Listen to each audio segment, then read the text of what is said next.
বড় ছেলের বৃত্তি পরীক্ষা শুরু হয়েছে, 2 ছেলেকে নিয়ে আসছি। হ্যালো এভরিওয়ান, আসসালামু আলাইকুম। সবাই কেমন আছেন? আমিও ভালো আছি। এখানেই বড় ছেলের পরীক্ষা হবে। আমি ওকে নিয়ে ভিতরে যাব, সিট খুঁজে দিয়ে তারপরে বের হয়ে চলে আসবো। দেখি সামনে কতটুকু যাওয়া যায়।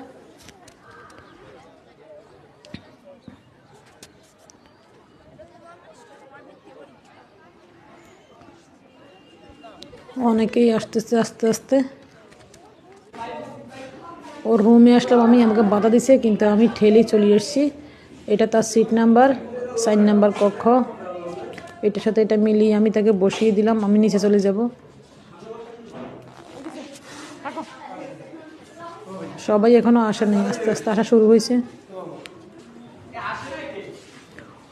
অভিভাবকদেরকে না থাকার জন্য অনুরোধ করতেছে। ওইদিকে মাইকিং করতেছে, অভিভাবকেরা চলে যান চলে যান। আমি থাকবো না, চলে যাব।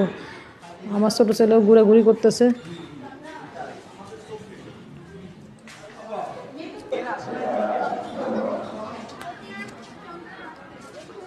নিচে চলে যাব এখন।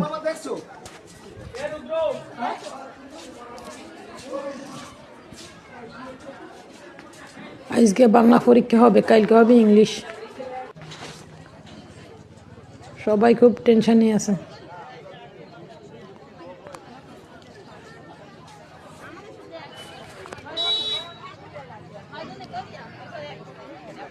গেটের বাইরে চলে আসলাম।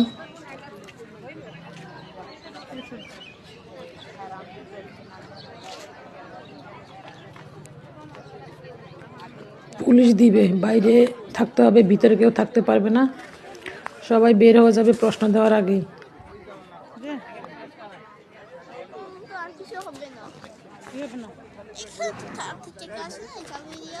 ছোটটা বলতেছে ভালো লাগে না, একটু পার্কে আসলাম, কলা কিনে দিচ্ছি, সে কলা খাচ্ছে। কেউই নেই, এটা পার্ক না, ঠিক স্টুডিও, খেলাধুলা হয় এখানে। আপনাদেরকে কলার খোসা দেখাচ্ছে।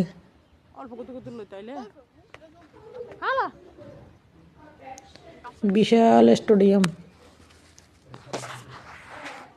এরপরে এদিকে একটু ঘুরতে আসলাম নদীর ধারে। এখানে লঞ্চ বেড়ে, লঞ্চ আজকে নাই। ঘোরাঘুরি করে আবার যাব পার্কের দিকে। কোথায় যাব জানি না। 4 ঘন্টার সময় বসে থাকতে হবে। 9টার আগে আসছি আমি, 1টা বাজে পরীক্ষা শেষ হবে। কতক্ষণ লঞ্চ ঘাটে থাকলাম, এখন চলে যাচ্ছি অন্যদিকে।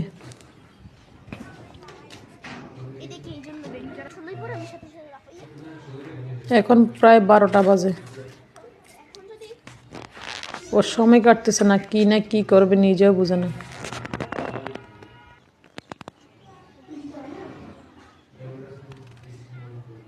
আবার স্টেডিয়ামে আসছি, বাচ্চাগুলো কুকুরের বাচ্চা নিয়ে খেলতেছে।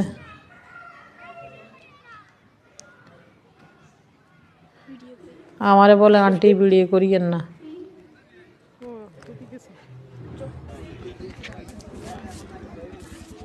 সাড়ে 12টার উপরে বাজে। ছেলেকে নিয়ে গেলাম বড় ছেলের কাছে, বের হইবে একটু পরে। ও বের হলে ওকে নিয়ে আসবো। 2-1 বের হচ্ছে আস্তে আস্তে।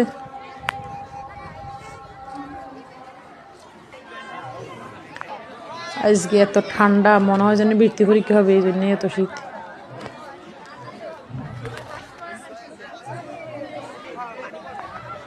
ফাতেমা বের হয়েছে, এটা আমার ছেলের সাথেই পড়ে। ওই যে আমার ছেলে বের হয়েছে।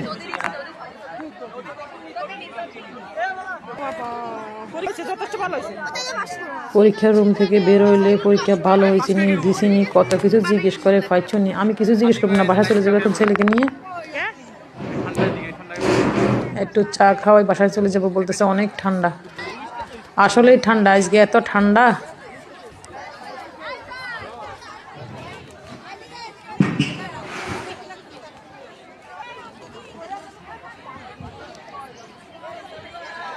পরীক্ষা মোটামুটি ভালোই হয়েছে। সবাই ভালো থাকবেন। আল্লাহ হাফেজ।